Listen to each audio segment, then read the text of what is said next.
আসসালামু আলাইকুম, সবাইকে স্বাগত জানাচ্ছি প্লাস মাইনাস ক্রিকেট নিউজে। চলুন দেখে না যাক আজকের আলোচিত শিরোনামে যা থাকছে।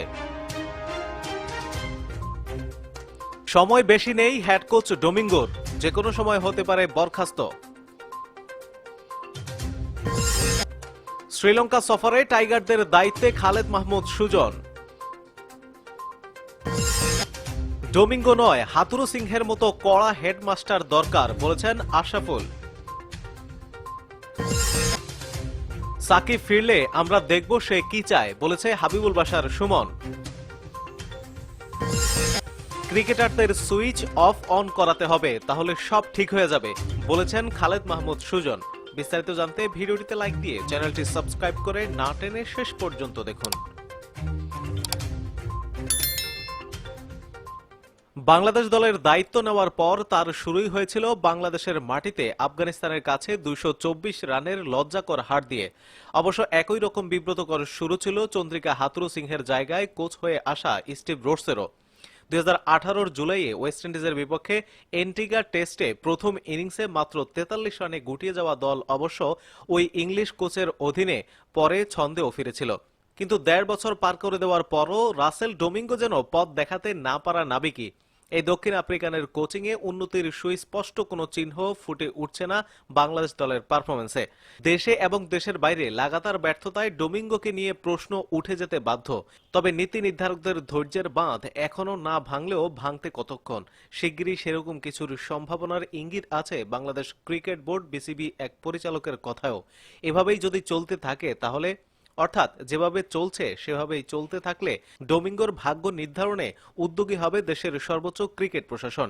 এর আগে অপেক্ষার নীতি, কিন্তু সেই অপেক্ষা যে লম্বা সময়ের হবে না সেটিও জানিয়ে দিয়েছেন ক্রিকেট অপারেশনস কমিটির প্রধান আকরাম খান। অবশ্যই আমরা সন্তুষ্ট নই ডোমিঙ্গোর পারফরমেন্সে, তাই বলে এখনই কোনো সিদ্ধান্ত নিয়ে ফেলার ভাবনা বোর্ডের নেই। সামনে আমাদের দুটি সিরিজ আছে, সেই দুটি শেষ হলেই আমরা পারফরমেন্স মূল্যায়ন করতে বসবো, এর আগে নয়। সামনের দুটি সিরিজই শ্রীলঙ্কার বিপক্ষে, সেখানে ২ টেস্টের সিরিজ খেলতে ১২ এপ্রিল যাওয়ার কথা আছে মুমিনুল হকদের। এরপর মে মাসের মাঝামাঝি সময়ে ফিরতি সফরে লঙ্কানরা বাংলাদেশে আসবে ৩ ম্যাচের ওয়ানডে সিরিজ খেলতে। বলা যেতে পারে আসন্ন ২ সিরিজের পারফরমেন্সের উপরই ঝুলছে ডোমিঙ্গোর ভাগ্য। কঠিন কোনো সিদ্ধান্ত নেওয়ার কথা অবশ্য মুখ উচ্চারণও করছেন না আকরাম। বরাবরই মূল্যায়ন শব্দের আড়ালে খুঁজে নেওয়া বাংলাদেশ দলের সাবেক এই অধিনায়ক জানালেন, শুধু ডোমিঙ্গো নন, কোচিং স্টাফদের অন্য সদস্যদেরও পারফরমেন্স মূল্যায়ন করা হবে, বাদ যাবে না ক্রিকেটাররাও। ২০২১ সালের কেন্দ্রীয় চুক্তির ক্রিকেটারদের নামও বাছা হবে লঙ্কানদের বিপক্ষে ওয়ানডে সিরিজ শেষেই। আমরা কিন্তু নতুন বছরের চুক্তি এখনো ঘোষণা করিনি, সে বিষয়েও আমরা চূড়ান্ত সিদ্ধান্তে আসতে চাই শ্রীলঙ্কার বিপক্ষে দুটি সিরিজের পারফরমেন্স দেখে। নিউজিল্যান্ডে ওয়ানডে আর টি-20 সিরিজে বিধ্বস্ত হয়ে ফেরার পর এবার শ্রীলঙ্কায় টেস্টের চ্যালেঞ্জ। নির্বাচক হাবিবুল বাশারের কেন যেন মনে হচ্ছে আসন্ন সফরটি ভালোই যাবে বাংলাদেশের। নিউজিল্যান্ডের বাজে পারফরমেন্সের মধ্যেও দলের প্রাপ্তি কি জানতে চাওয়া হলে তিনি কাল সংবাদ মাধ্যমকে বলেছেন, এটি বোঝা যাবে পরবর্তী সিরিজে, শ্রীলঙ্কা সফরে। সাধারণত একটি কঠিন সিরিজ পার করে আসার পর পরের সিরিজটি একটু সহজ হয়। আমার অভিজ্ঞতা থেকে বলা, প্রাপ্তি বলতে নিউজিল্যান্ড সফর থেকে আমাদের উপলব্ধিটা, আমরা কোথায় দাঁড়িয়ে আছি এবং আমাদের কোন কোন জায়গায় উন্নতি করতে হবে। এই সফরে দলের পারফরমেন্সে উন্নতি হতে পারে ডোমিঙ্গোর লাইফলাইন। না হলে তিনি দায়িত্ব নেওয়ার পর দলীয় প্রাপ্তির হিসাব আড়াল করে রাখার মতোই। তার সময়ে খেলা ৭ টেস্টের ৬টিতেই হার, একটি মাত্র জয়, তাও জিম্বাবুয়ের বিপক্ষে। ৯ ওয়ানডে খেলে ৬ জয়ের ৩টিতেও প্রতিপক্ষ একই। টি-20তে ১০ ম্যাচ খেলে পাওয়া ৩ জয়ের দুটোতেই সামনে ছিল সেই জিম্বাবুয়ে। ২০১৯-এর নভেম্বরে দিল্লিতে ভারতকে টি-20তে হারানোই ডোমিঙ্গোর সময়ে বাংলাদেশের একমাত্র উল্লেখযোগ্য সাফল্য। তুলনায় বিস্মরণযোগ্য ব্যর্থতায় বেশি বলে বাংলাদেশের হেড কোচ হিসেবে ভবিষ্যৎ প্রশ্নের মুখে। অন্যদিকে শ্রীলঙ্কা সফরে টাইগারদের টিম লিডারের দায়িত্ব পেয়েছেন সুজন। দীর্ঘ সময় পর বাংলাদেশ জাতীয় দলের সঙ্গে কাজ করতে চলেছেন খালেদ মাহমুদ সুজন। দলের সঙ্গে কাজ করতে মুখিয়ে আছেন এই সাবেক ক্রিকেটার। অনেকদিন জাতীয় দলের আশেপাশেও ছিলেন না খালেদ মাহমুদ। জাতীয় দলের সঙ্গে কাজ করেও ব্যাপক সমালোচনার শিকার হতে হয়েছে তাকে। তবে দীর্ঘদিন পর আবারও জাতীয় দলের সঙ্গে কাজ করতে দেখা যাবে খালেদ মাহমুদকে। অতীতে জাতীয় দলের ম্যানেজারের দায়িত্বে ছিলেন তিনি। পরবর্তীতে প্রত্যেক সিরিজেই ঘুরিয়ে ফিরিয়ে কখনো দায়িত্ব দেওয়া হয়েছে জালাল ইউনুস কিংবা আকরাম খানকে। এই তো নিউজিল্যান্ড সফরে টিম লিডারের দায়িত্বে ছিলেন মিডিয়া কমিটির চেয়ারম্যান জালাল ইউনুস। তবে আসন্ন শ্রীলঙ্কার বিপক্ষে টেস্ট সিরিজে দলের সঙ্গে এই দায়িত্বে থাকবেন খালেদ মাহমুদ সুজন। আলাদা করে অনুভূতি কাজ না করলেও টিম লিডার হিসেবে সব দায়িত্ব পরিপূর্ণভাবে পালন করতে চান তিনি। তিনি বলেন, ফিল তো কিছু নেই, দায়িত্ব আবার একটা। গত সিরিজে জালাল ভাই গিয়েছেন, সবাইকে ঘুরিয়ে ফিরিয়ে দিচ্ছে। বোর্ডের হয়তো একটা আস্থার জায়গা আছে আমাদের উপর। শ্রীলঙ্কা সিরিজে আমাকে দায়িত্ব দেওয়া হয়েছে, যদিও আমি না করে দিয়েছিলাম। তারপরও বোর্ড বা প্রেসিডেন্ট সাহেব যখন বলেন তখন আমার কিছু বলার থাকে না। অবশ্যই আমি উচ্ছ্বসিত যে বাংলাদেশ দলের সঙ্গে আবার কাজ করব। শ্রীলঙ্কার বিপক্ষে খুবই গুরুত্বপূর্ণ একটা সিরিজ আমাদের। টেস্ট ম্যাচ জেতার আনন্দটা অন্যরকম। হয়তো টেস্ট ক্রিকেটে আমরা অনেক পিছিয়ে আছি, সুতরাং যখনই টেস্ট ম্যাচ আসে তখন চিন্তা করি কিভাবে ভালো করা যায়। মাঠে তো আমি খেলবও না, তারপরও চেষ্টা থাকবে ম্যানেজার হিসেবে যতটুকু সাহায্য করতে পারি, যেমনটা আগে করেছি। যদিও রাসেল ডোমিঙ্গোর সঙ্গে কাজ করা হয়নি, দেখা যাক কি হয়। আইসিসি টেস্ট চ্যাম্পিয়নশিপে নিজেদের শেষ দুটো ম্যাচে খেলতে কয়েকদিন পরে শ্রীলঙ্কার উদ্দেশ্যে উড়াল দেবে বাংলাদেশ। কোয়ারেন্টাইন ইস্যু নিয়ে সিরিজ আয়োজনে ধোঁয়াশা উঠলেও আপাতত সেটি কাটিয়ে নির্ধারিত সময়ে মাঠে গড়াবে দুই দলের মধ্যকার সিরিজটি। অন্যদিকে আশরাফুল বলেছেন, ডোমিঙ্গো নয়, হাতুরু সিংহের মতো কড়া হেডমাস্টার দরকার বাংলাদেশ টিমের জন্য। প্রায় বছর দুয়েক ধরে বাংলাদেশের প্রধান কোচের দায়িত্বে থাকলেও এখনও সেভাবে সাফল্য এনে দিতে পারেননি রাসেল ডোমিঙ্গো। হাতুরু সিংহের সময়ে বাংলাদেশের ক্রিকেটের যতটা উন্নতি হয়েছিল, ঠিক ততটাই যেন অবনতি চোখে পড়েছে এই প্রোটিয়া কোচের সময়টাতে। ডোমিঙ্গো না পারলেও বাংলাদেশকে সফলতা এনে দিয়েছেন চন্দ্রিকা হাতুরু সিংহ। তার সময়ে ওয়ানডেতে প্রায় অপ্রতিরোধ্য হয়ে উঠেছিল টাইগাররা। সফলতার পাশাপাশি বেশ কিছু দুর্নামও ছিল তার। এককভাবে রাজত্ব করা কিংবা সিনিয়র ক্রিকেটার দ্বন্দ্বের মতো ঘটনা, এমনকি মাশরাফি বিন মুর্তজার টি-20 থেকে বিদায় নেওয়ার পেছনে তার হাত ছিল বলেও গুঞ্জন রয়েছে। তবুও হাতুরু সিংহের মতো একজনকেই দরকার বলে মনে করেন মোহাম্মদ আশরাফুল। বাংলাদেশের সাবেক এই অধিনায়কের মতে ডোমিঙ্গো নয়, হাতুরু সিংহের মতো কড়া হেডমাস্টার দরকার। ক্রিক ফ্রেঞ্জির সঙ্গে একান্ত সাক্ষাৎকারে আশরাফুল বলেন, আপনি যদি দেখেন, হয়তো খেলোয়াড়রা যারা খেলছে, আমি কখনো শুনি নাই হাতুরু সিংহকে কৃতিত্ব দিতে।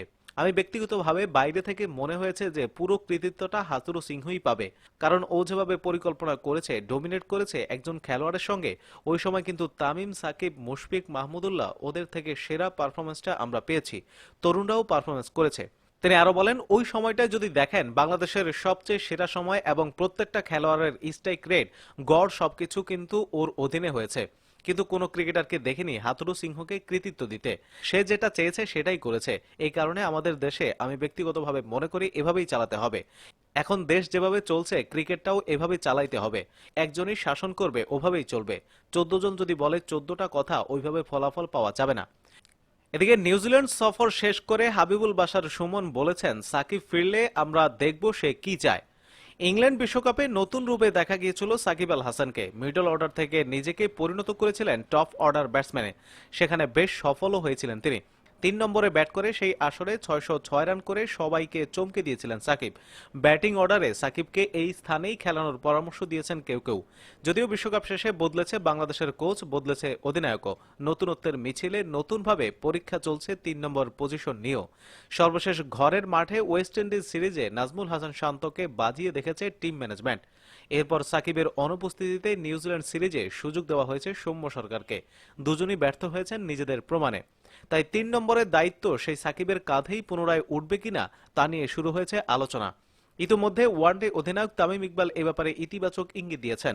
এবার বাংলাদেশ ক্রিকেট বোর্ড বিসিবি নির্বাচক হাবিবুল বাশার সুমন জানিয়েছেন, 3 নম্বর পজিশন নিয়ে সাকিবকেই সিদ্ধান্ত নিতে দেবে বোর্ড। এ প্রসঙ্গে বাশার বলেন, দেখুন, দুজন খেলছে, শান্ত খেলেছে, সৌম্যও খেলেছে। সৌম্য তো আমাদের পুরনো খেলোয়াড়, শান্ত সেই হিসেবে নতুন ছিল। সাকিব ফিরলে আমরা দেখব সে কি চায়, টিম ম্যানেজমেন্টের ভাবনা কি, সেসব নিয়ে আলাপ আলোচনা হবে। আমরা কিন্তু নতুন কাউকে তৈরি করার চেষ্টা করছি, কিন্তু এটা চূড়ান্ত সিদ্ধান্ত না। পুরনো ক্রিকেটারদের নিজ নিজ জায়গাতেই খেলাবে টিম ম্যানেজমেন্ট। তবে দলের প্রয়োজনে যে কোনো ক্রিকেটারকে যে কোনো পজিশনে বাজিয়ে দেখতে চায় দল। দলের প্রয়োজনে এবং টিম ম্যানেজমেন্টের চাহিদার কারণেই দলে এমন পরীক্ষা নিরীক্ষা চালানো হচ্ছে বলে জানিয়েছেন সাবেক এই অধিনায়ক। তিনি আরো বলেন, যারা পরীক্ষিত পারফর্মার তারা তো দলের প্রয়োজন মতো জায়গাতেই খেলেন। একটা জিনিস মনে রাখতে হবে, এটা সর্বোপরি দল কাকে চাচ্ছে, কোথায় চাচ্ছে, এটা সবাই কিন্তু বোঝে। আমরা চেষ্টা করছি দলটা নতুন করে সেট করতে। টিম ম্যানেজমেন্ট যা চাইবে, একাদশ গড়তে যেটা সুবিধা দিবে সেটাই করা হবে। অন্যদিকে আরেক বক্তব্যে খালেদ মাহমুদ সুজন বলেছেন, ক্রিকেটারদের সুইচ অফ অন করাতে হবে। সাম্প্রতিক সময়ে মাঠের পারফরমেন্স মোটেও প্রত্যাশা মতো হচ্ছে না বাংলাদেশ দলের। বিশেষ করে নিউজিল্যান্ড সফরে ব্যাটে বলে ব্যর্থ হয়েছেন প্রত্যেকটা ক্রিকেটারই। তাই তো বিসিবির গেম ডেভেলপমেন্ট প্রধান খালেদ মাহমুদ সুজন মনে করছেন ক্রিকেটারদের সুইচ অফ, অর্থাৎ ক্রিকেটাররা অফ ফর্মে ভুগছেন। অন করতে পারলে বা ফর্মে ফেরাতে পারলেই ভালো করবে তারা, ভালো করবে বাংলাদেশও। ফর্মে ফেরার উপায়ও বাতলে দিয়েছেন এই সাবেক ক্রিকেটার। অনুশীলন করা বা না করার থেকেও এটা পুরোপুরি মানসিক ব্যাপার বলে মনে করেন সুজন। মানসিক চাপ কিংবা প্রস্তুতি নেওয়ার ক্ষমতা থাকলে দ্রুতই তারা ফর্মে ফিরেন বলে বিশ্বাস তার। এই প্রসঙ্গে সুজন বলেন, এখন সুইচ অন অফের যুগ তো, আমার মনে হয় ক্রিকেটারদের ওই সুইচ অফ হয়ে গেছে, এখন আবার সুইচ অন করতে হবে, মাথায় নিতে হবে। আমি মনে করি এটা শুধুমাত্র অনুশীলন করলেন বা করলেন না তা নিয়ে নয়, এটা পুরোপুরি মানসিক ব্যাপার। তিনি আরো বলেন, মানসিকভাবে যদি আপনি ফিট থাকেন, যদি আপনি মানসিক চাপ নিতে পারেন, তাহলে আপনি ভালো করবেন। আপনার বেসিক তো জানাই আছে, আপনি জানেন কিভাবে খেলতে হয়, তাই মানসিকভাবে প্রস্তুত থাকতে হবে এবং যেখানে ভালো খেলতে সেখানে মানিয়ে নিতে হবে। শ্রীলঙ্কা সিরিজের টিম লিডার হিসেবে সুজন বলেন, আর এখন তো কোথায় কি পরিবেশ তা জানে ছেলেরা। শ্রীলঙ্কাতে এর আগেও ছেলেরা ক্রিকেট খেলেছে, তাই আমার মনে হয় ওইগুলো মাথায় রাখলে খুব একটা সমস্যা হবে না। আমাদের অফ ফর্ম এটাই সমস্যা করবে না। ফর্ম ইজ টেম্পোরারি, এটা আজকে আছে কালকে নেই। প্রিয় দর্শক, এই নিউজগুলো সম্পর্কে আপনাদের মতামত দিতে ভিডিওটিতে লাইক দিয়ে নিচের কমেন্ট বক্সে লিখুন। প্রতিদিন ক্রিকেটের খবর সবার আগে পেতে প্লাস মাইনাস চ্যানেলটি সাবস্ক্রাইব করে পাশে থাকা বেল আইকনটি প্রেস করে রাখুন। ধন্যবাদ সবাইকে।